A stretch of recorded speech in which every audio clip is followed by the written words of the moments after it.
Okay. Every morning at 7, Dewi Sisingamaraja jumps at her frantic alarm and stumbles sleepily to the bathroom to clean her teeth and to scrub Tortellini's shell.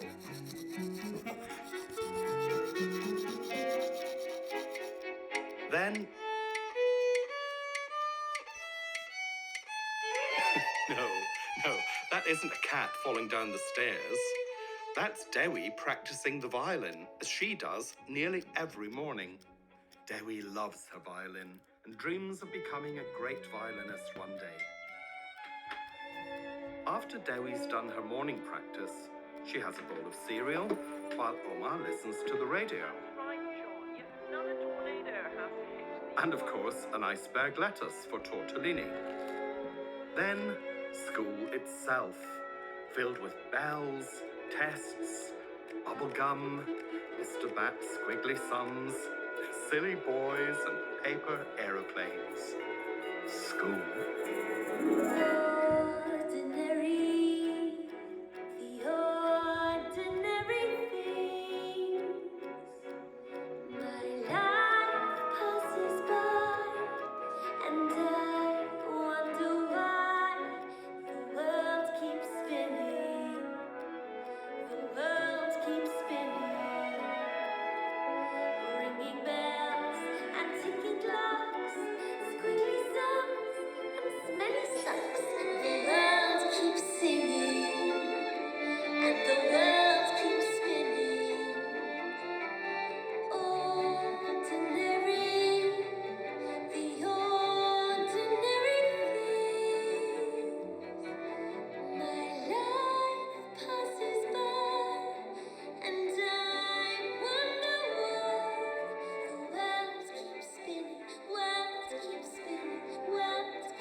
Well, hello, welcome.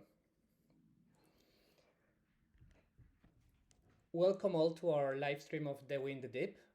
This is a very special moment for us because we're finally getting to share this very special project with all of you. And to do that and talk a little bit about it, we have some very special guests. So introduce a little bit the project and what we do. You know, we're an opera company that commissions new work from exciting young and up-and-coming composers. And this project is doubly special because it's the first of many things. First time that we do something for children, first time that we do an audiobook, and first time that we work in a format that is definitely not anything like what we have done before as more traditional operas, insofar as what we do can be called traditional. So we'll talk a little bit more about it. We'll get to hear from the brilliant artists that were behind all of this. So in order to do that, I'll maybe leave the floor to you so that you can introduce yourselves and tell us what your role in the project was. Who wants to go first? Lucie. Oh.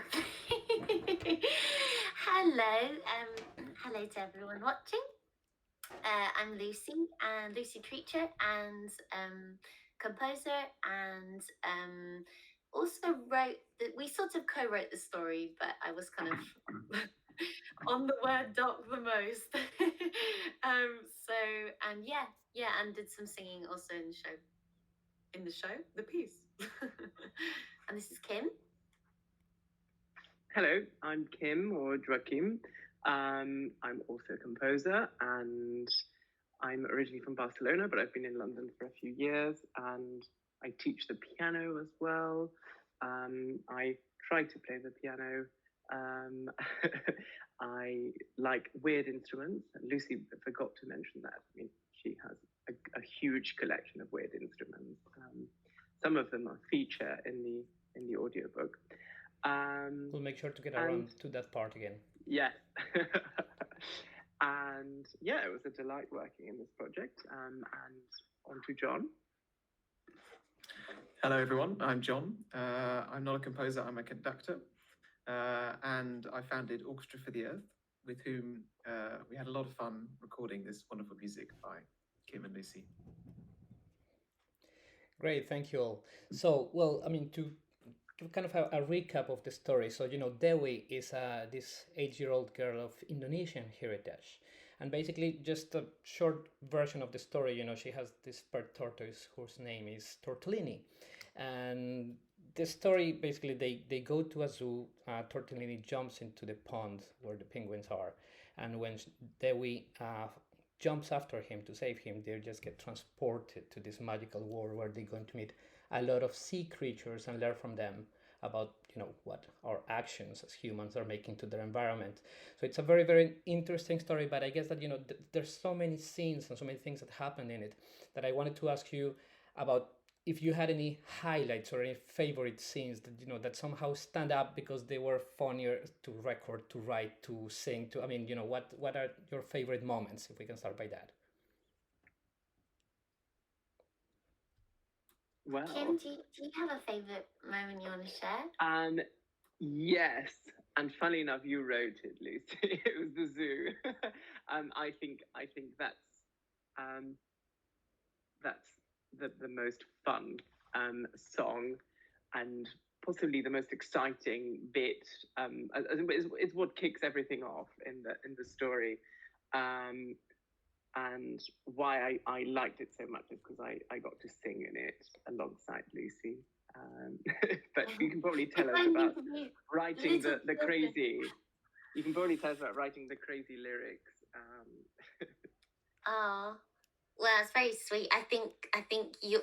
It's always the same that someone else's piece you prefer more to your own.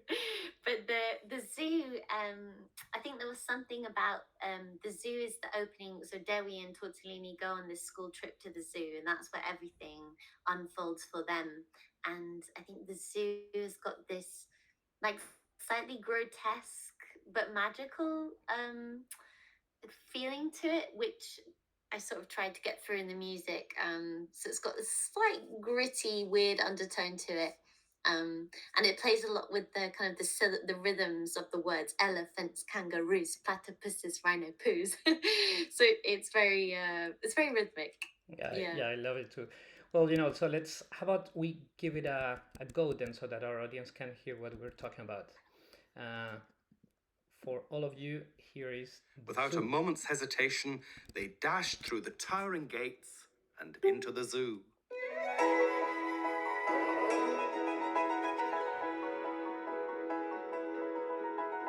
Elephants, kangaroos, platypuses, rhino poos, the zoo, the zoo, the zoo.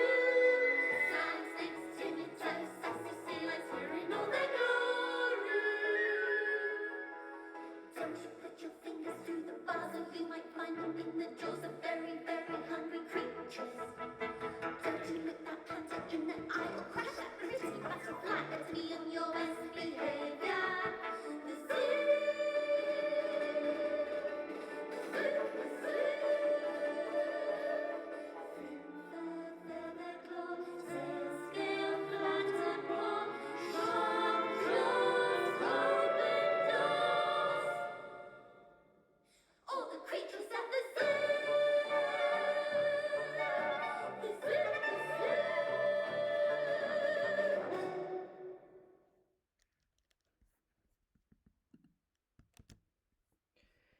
Yeah, definitely one of the highlights. Thank you so much for having created such a beautiful piece. And I think that I was talking through mute, but thank you so much for such a beautiful piece. Definitely one of the highlights of the work. It's something that I just wanted to ask you a little bit about because I want to see how was your experience on it. Is that when we thought of doing something for children, one thing that we wanted to avoid is something where, okay, we know best and we do this for you, go ahead, take it. We wanted to associate children with the creative process, and there was this survey. We kind of tried to use them as a focus group to hear about their expectations. I want to see from your side, how was that, they integrating their feedback, and how could you build that into the creative process, the children's role? Well, it was very sweet. I mean, you guys all remember well, Manuel and Hamish, who are the incredible producers of the opera story, they created this questionnaire, which we sort of chipped into, and that was distributed to quite a lot of kids.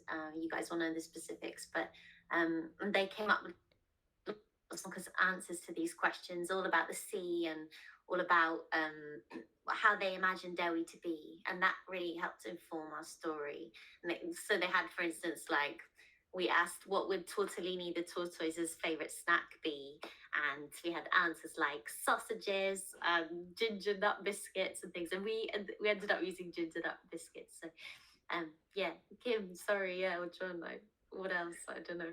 No, I mean, yes, I just remember how fun it was to, and for us also, it was a chance to see if what we thought sounded like, you know, a shark, would sound like a shark to the kids, whether they find it scary, whether they find it funny or sad, or, you know, because we think we very easily attribute emotions to specific bits of music, but actually it's so subjective, and it changes the more you listen to music, and we don't know what we would have, what our sort of connections in our brain would have been when we were 7, 8, and so hearing their thoughts on that, we kind of devised some of the questions were audio related. So we would say, listen to this bit of music. Does that sound like a colony of clams? Does it sound like a jellyfish? Does it, you know? So the idea was that we had what was a right answer in mind, but it was just literally to check that we were on the right track. And it was interesting because I had to say most of the time we were. There were some surprises, but I think we were quite close already with what informed us, and it also meant that if one of the characters we had in mind didn't quite mark it properly for the kids, we could scrap it or change it, and that's what made that bit of the process so rewarding, I think, for us. I don't know if you want to add anything else, Lucie. I'm not sure John was involved in that, but certainly during the recording, I think. Well, I think also because we are kids ourselves, aren't we? So that's probably why we're so on track. Speak for yourself. Nothing wrong with being a kid forever. You know, we all need to keep that part alive. Well, no, that's amazing, and I guess that, you know, you did mention, you know, the role of the producer, and I guess that, you know, it's only fair to give a big shout out to Hamish, who's actually, you know, a brilliant ideas machine, and he's kind of, you know, the person that has been behind driving a lot of the artistic creation on all of this. You know, I won't take credit for that part because that's completely his merit. So you did mention the clams, which is actually, you know, if you had asked me another of the highlight moments, you know, I'll go for that one probably because, you know, like there's also maybe the Latin component in my blood, and, you know, I like the fiesta and all of that. So let's how about we give that one a listen? Sure.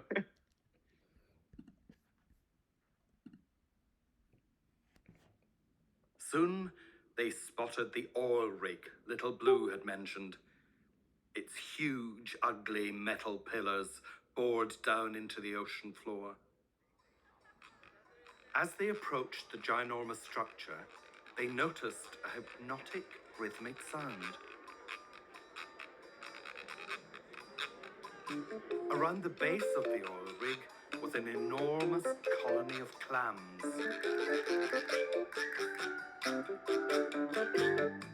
We thrive where others don't. Where others don't. We thrive where others don't. Where others don't. I think you'll find there's no one else around to join a festival of sound.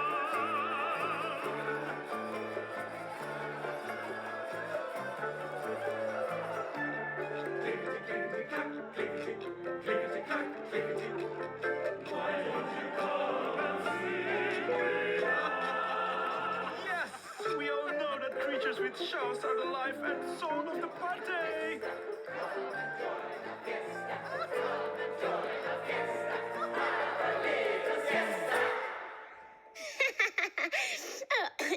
Oh, hello, little clams. Lovely to make your acquaintance.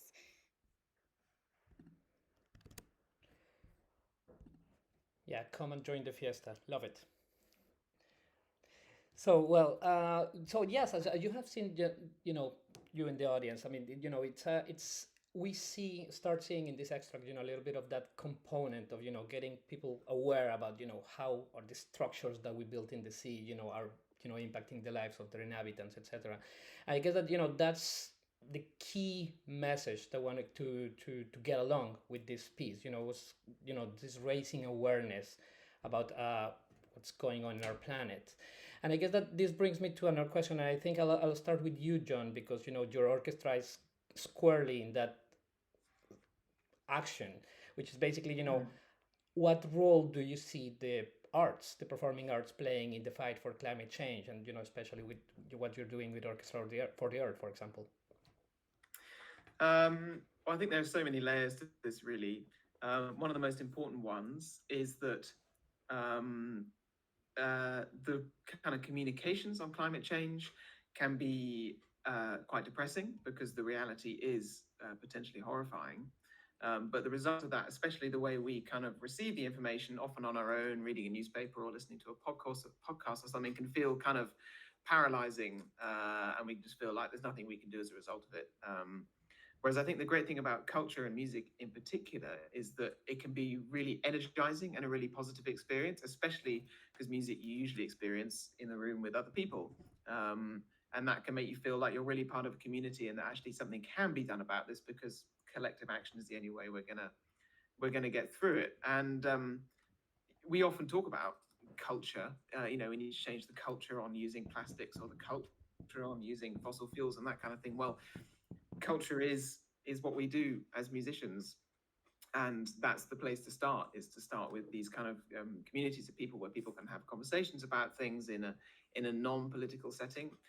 We spend the whole time arguing over politics, whereas people don't usually argue over music. It's a place where you can kind of bond and feel that even though you might disagree with someone over so many different things, if you like the same music and you get on over music, then you can start building a kind of consensus on these things. So I think the arts have a really, really big role to play in that respect. And also they're how you kind of get through to people's hearts and minds in a way that print media or whatever never does. You can really make people feel things very deeply with arts and music, and I think that's critical to actually getting real change on it. Yeah, amazing. No, I'm into that. That's exactly what we're in this business about. Would you like to add anything, Lucie or Kim, or maybe shift a little bit the question to the part about the role of children, on this, and how maybe we're trying to give our grain of sand to all of this. I don't know if Lucie's got something to say, but I mean, I just like to say thank you, John, because your speech kind of renewed my faith in what I do. I'd kind of forgotten, so you've just reminded me. Thank you very much. I think that that was wonderful. More specifically with kids, I think what we, again, going back to that preliminary step of the sort of market research, if you like, was that it also had already an educational side to it, because we were kind of trying to suss out their knowledge, and also bits of it were informative after they'd given answers about, I don't know, their breakfast choices, or we kind of gave some information about what it might mean to have a sausage every morning, or I think, well, maybe not about the breakfast. Lucie might remember more, but I think there was some information, and certainly in the results, so in the audiobook, there's quite a vein through it, and Lucie can talk about it, about how small changes in our routines can make a difference, and that's really the journey that Dewi goes through. So I don't know, I'm sure Lucie has got things to add.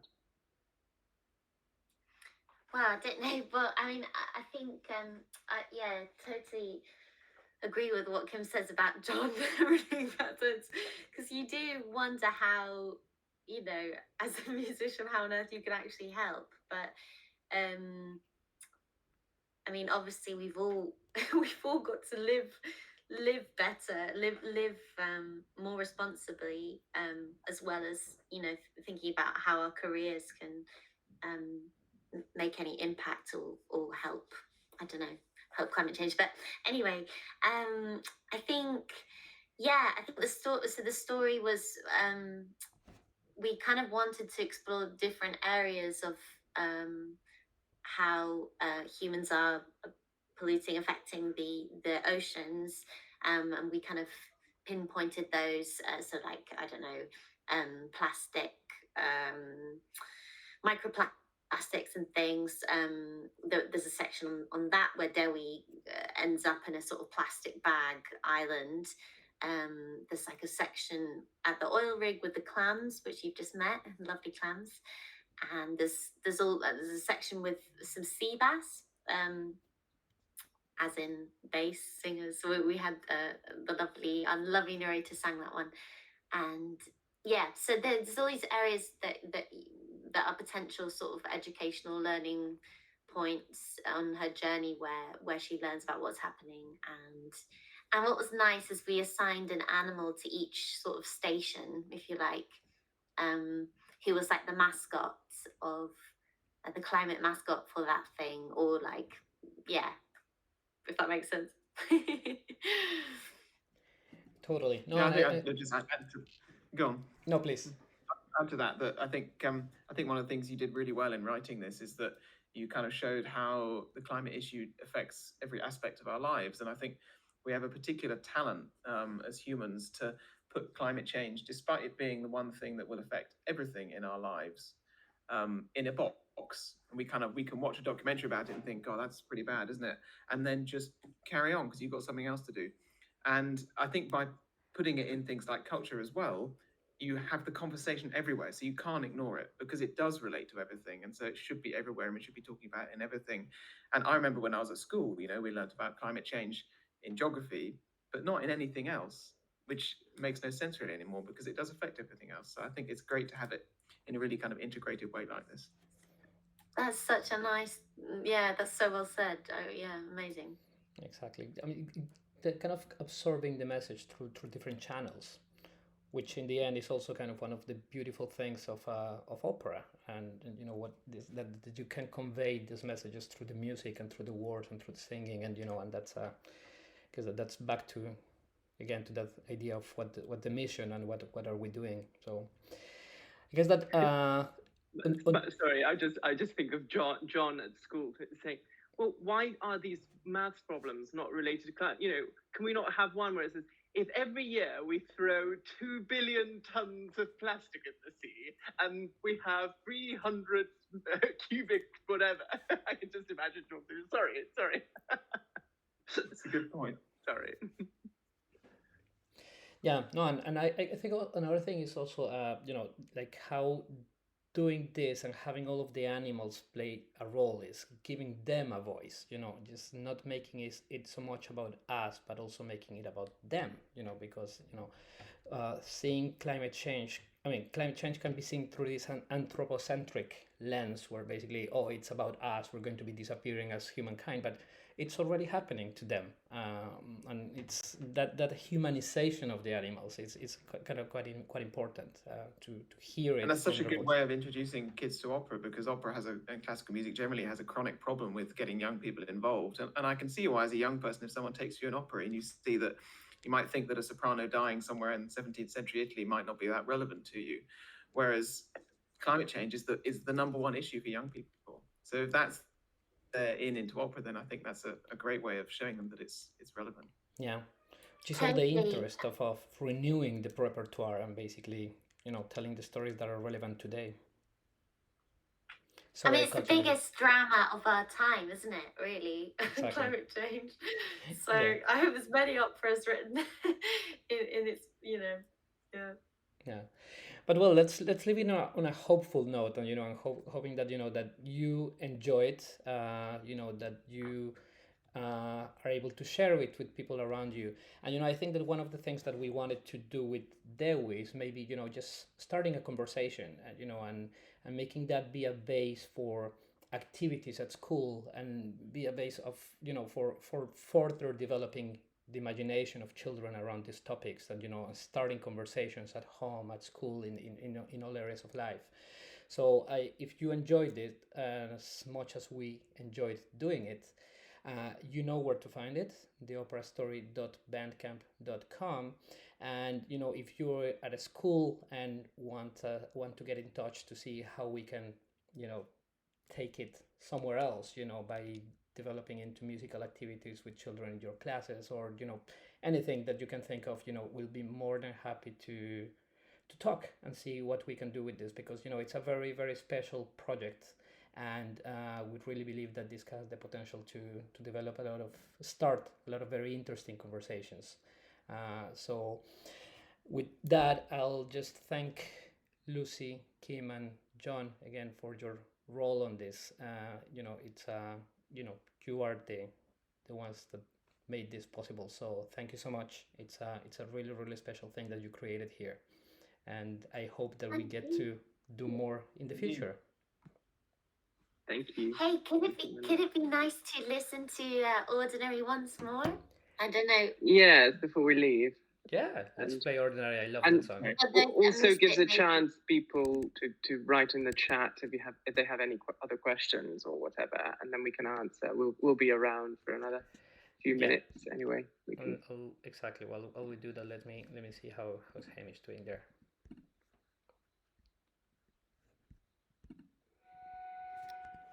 Every morning at 7, Dewi Sisingamaraja jumps at her frantic alarm and stumbles sleepily to the bathroom to clean her teeth and to scrub Tortellini's shell.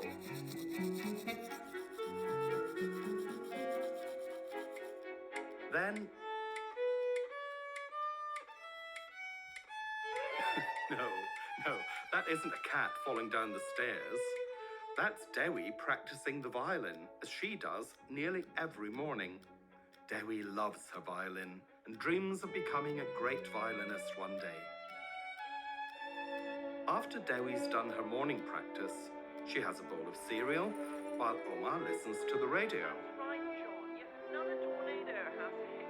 And of course, an iceberg lettuce for Tortellini.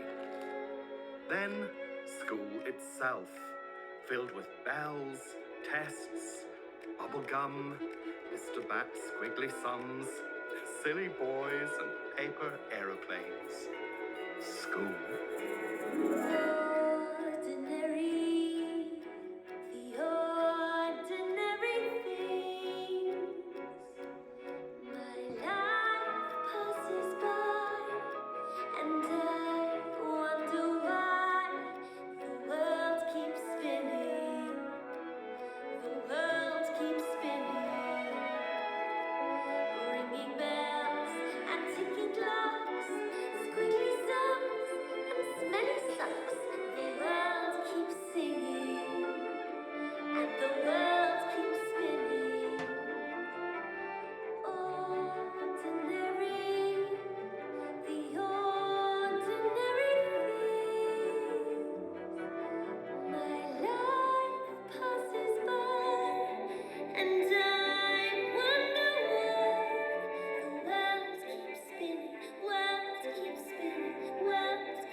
Yeah, such a beautiful. So, not many questions. I mean, but a lot of happy people in the chat. Hearing the clams and the zoo. So that's great. Somebody asked if if we're planning to make any live performances of it, and I guess that this is where the background of the story is that initially the idea was to make it a live performance, and we all know what happened the summer of 2020, 2021, and I guess that that's why we pivoted to this format. But definitely, I mean, I guess that the idea is that this project lives on, that we goes on to live other stories, and that yes, indeed, at some point we're able to maybe make some live performances of it. So I remember how it started. Do you remember, Lucie? Sorry, Manuel. Yeah. I just remember and one thing that we kept was the idea of different stations, and it was about we were going to have a live performance where people walked through a park, and they would meet different musicians who would be the different characters, and we'd take the journey together through a part. And I think we kind of got close to that and added a bit more magic since we could by writing a story that involved that sort of journey and meeting different characters, musical characters, and different animals, blah blah blah. But I think it would be cool to make that happen at some point. Don't know. Yeah, no, definitely. I mean, keep those Definitely. ideas alive, because I mean, the one of the things that made us like this project so much is that it can go in so many ways. As we already mentioned, I mean, it can give birth to activities at school, at home. It just it stimulates the imagination so much that when it comes to taking it to a live performance, it can also go in a lot of different directions. And we can definitely make it a very, very nice experience. So hopefully, I mean, at least we're very, very excited to the prospect of seeing you again and working with you again and making Dewi live on. Thanks so much. So thank you again for being a part of this, and we hope to see you soon. Thank you to all those that listened to us, to everybody that got involved in the project. Shout out to Hamish, to Satria, to John Elliott, the amazing narrator, to Flora that did the illustrations, so beautiful. So it was a great team that we managed to put together here, and it shows in the product. So we'll keep working on it. Thank you so much, everyone. Bye. Thanks.